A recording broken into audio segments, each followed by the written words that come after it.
কি অবস্থা দাদারা? অনেকদিন পরে চলে এলাম। কেমন আছো সবাই? আজকে এমন একটা টিপস দিব যে টিপসটা সবসময় কাজে লাগবে, সব সময়ের জন্য। আর এই টিপসটা শুধু একমাত্র বিবাহ যারা বিয়ে করছেন তাদের জন্য এই টিপস, আর কারোর জন্য না।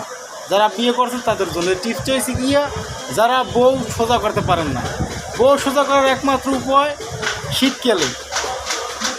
শীতকালে বউ সোজা করবেন। রাইতে বিছনে পানি ঢালিয়ে দেবেন, এক মগি পানি বিছনে ঢালিয়ে দেবেন। ঢালিয়ে দিয়ে উঠেই কইবেন বলে যে তুই মস্তকা খাতায় বিছনে প্রসাব কিসের জন্য করছো, এর উত্তর দেয় আগে। কেন জোগাড় হয়ে যাবে, কেন নইতে পারবে না, এগুলো কোনো কথা কইতে পারবে না। যে আরে কামড়া তাহলে আমি করছি, ঘুমে উঠিয়ে শরীর কাঁপবে, কোনো কথা কইতে পারবে না। হঠাৎ করে উঠিয়ে দেখো বিছনে ভিজিয়া, কোনো কথা থাকবে না, গেলে কেন নইতে পারবে না। আর অপমানিত যখন আপনার সামনে হইবি, তাই তার অপমানিত হইবে আপনার সামনে।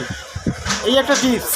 আর 2 নম্বর টিপস, গরমকালে ঘুমানোর পরে, যখন ঘুমানোর আধা ঘন্টা কি 1 ঘন্টা পরে আপনি ঘুমে উঠিয়া আস্তে ফ্যানকে বন্ধ করে দিয়ে আপনি বাইরে যাইয়ে বই থাকবেন।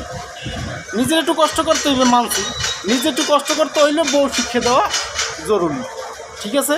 বউ শিক্ষা দিতে হইবে, ঠিক আছে? বউ যারা শিক্ষা দিতে পারছে তারা পুরুষ, যারা বউ শিক্ষা দিতে পারো না তারা পুরুষ না। আমি মনে করি বউ শিক্ষা দিতে হইবে। এরকম অবহেলা শিকার চিরকাল থাকতে পারবো না আমরা তো।